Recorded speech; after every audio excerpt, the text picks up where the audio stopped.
Shalom, salam damai sejahtera bagi Bapak, Ibu, dan Saudara dimanapun berada. Jumpa lagi dengan saya dalam program Relimen, Renungan 5 Menit. Renungan hari ini mengenai pertanyaan ketiga dari Katekismus Heidelberg, yaitu, dari manakah kamu mengetahui sengsaramu? Dari manakah kamu mengetahui sengsaramu? Mari kita terlebih dahulu berdoa memohon hikmat bijaksana dari Tuhan.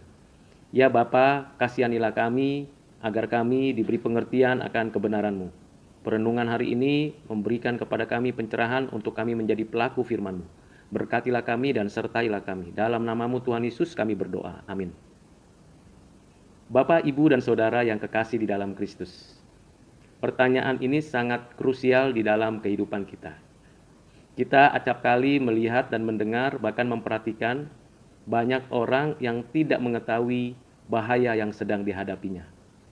Bahkan kengerian yang sedang dialaminya. Mengapa demikian? Karena memang kita berada dalam penghukuman Tuhan akibat dari dosa-dosa kita. Memang Tuhan adalah Tuhan yang baik dan penuh cinta kasih.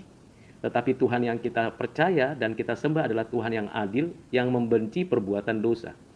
Setiap perbuatan dosa pasti dihukum, dihakimi oleh Tuhan. Kita lihat dan kita perhatikan hidup kita. Sering kita tidak sadar dan tidak tahu bahwa sebenarnya kita melakukan pelanggaran, perbuatan yang tidak berkenan di hati Tuhan. Itulah sebabnya jawaban dari Katekismus Heidelberg adalah, dari Taurat Tuhan kita tahu kesengsaraan kita. Mengapa demikian? Karena di dalam Taurat Tuhan kita sadari bahwa Tuhan telah memberikan perintah untuk melakukan firman Tuhan, untuk mengikuti seremonial yang berkenan di hati Tuhan, untuk hidup bermoral seperti Tuhan, untuk hidup memiliki satu sikap sosial budaya dan lingkungan yang tepat. Di dalam hukum Taurat Tuhan, kita belajar banyak hal. Kita bercermin bahwa kita seharusnya tidak berdusta, tidak mencuri, tidak berzina, tidak menginginkan milik kepunyaan orang lain dengan cara-cara yang jahat dan tidak berkenan. Bahkan kita tidak boleh melupakan ibadah persekutuan kita dengan Tuhan bersama saudara seiman. Kita juga tidak boleh menyebut nama Tuhan dengan sembarangan dan hanya fokus menyembah kepada Tuhan yang hidup. Namun faktanya ada orang-orang yang tidak menggubris, masa bodoh, tidak peduli dengan kehidupan kerohaniannya. Bahkan kehidupan keagamaannya tidak lebih baik daripada orang-orang dunia. Bapak, Ibu, Saudara yang kekasih di dalam Kristus. Kondisi itu dapat kita lihat dari Taurat. Kita bercermin dari Taurat itu. Dan Taurat itu sebenarnya bagi kita itu menjadi tuntunan untuk kita datang kepada Tuhan agar kita memohon pengampunannya, agar kita mendapatkan keselamatan berdasarkan pengampunannya. Tapi seringkali kita lupa untuk datang memohon pengampunan. Seringkali kita mengandalkan kekuatan sendiri menyelesaikan problem-problem kita. Penyakit kah, keuangan kah, bahkan dalam konteks kekinian pandemi. Bapak, Ibu, Saudara yang kekasih di dalam Kristus. Kesengsaraan kita di bumi ini disebabkan oleh dosa-dosa kita. Tuhan sudah menyediakan yang baik. Tuhan sudah memberikan yang terindah bagi kita.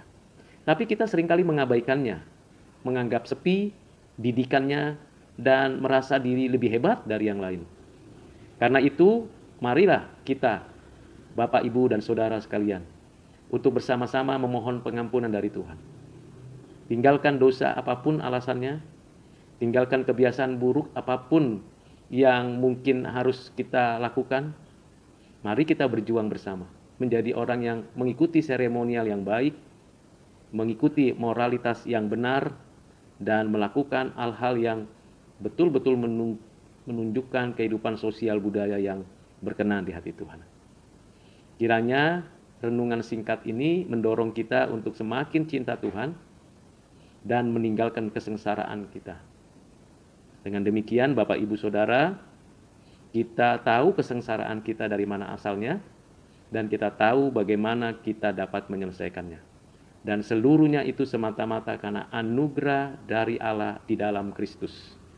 Di luar Kristus, orang-orang yang tidak percaya kepada Kristus, tetap berada dalam kesengsaraan sekarang dan nanti, berada dalam penghukuman sekarang dan nanti. Tetapi kita yang di dalam Kristus, kita akan menikmati hidup saat ini dan nanti dengan penuh sukacita dan damai sejahtera. Kiranya berkat dari Tuhan Yesus memberkati kita sekalian. Mari kita berdoa. Terima kasih untuk renungan singkat hari ini ya Bapa. Biarlah kami lepas dari kesengsaraan kami dan kami mau datang kepadamu memohon pengampunan dosa kesalahan kami. Biarlah kami menikmati kelepasan dan pembebasan dari segala akibat dosa. Berkat-Mu atas kami ya Bapa, dalam nama Tuhan Yesus. Amin.